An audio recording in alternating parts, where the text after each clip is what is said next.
seeing where your finger is. I'll do it from the front there. Yeah.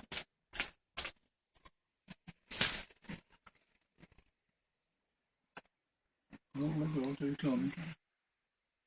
You got it? Mm-hmm. He's fighting a little bit now. That's okay. Fighting himself. Yeah. Oh, don't do that. Yeah, don't do that. I think he's got my gloves. He's got my gloves. Okay. Yeah, that's okay. Okay. Dave, I'm going to give you this guy. Okay. Once you get him, just support him, okay? Just Underneath the head and underneath, and just kind of hold him close. But put that. Oh, he's got a good grip too. He's grabbing a glove. So I'll put him down. You put your one finger between his legs, and then. index finger. Yeah. They're so much prettier now.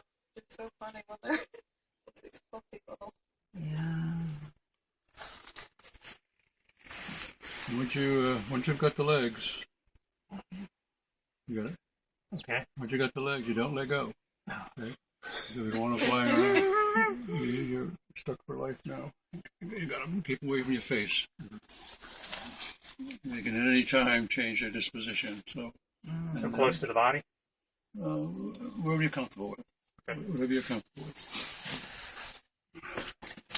This one's looking very majestic sitting with you. That actually be a pretty picture from here. It matches your coat. Yeah.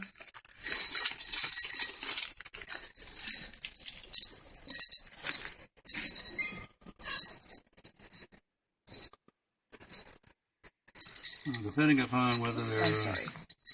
No, that's fine. No, you just do what you need to do. We determined that this one here is a female, and the females typically have a darker disc area right around the face. They're very rusty. Males are generally more white, but it's not always evident. In fact, when they're younger, you really can't tell which is which. How old would these be? I keep getting that question. I don't have an answer. I don't remember when the eggs were. When Robbie first told me the eggs were in the box.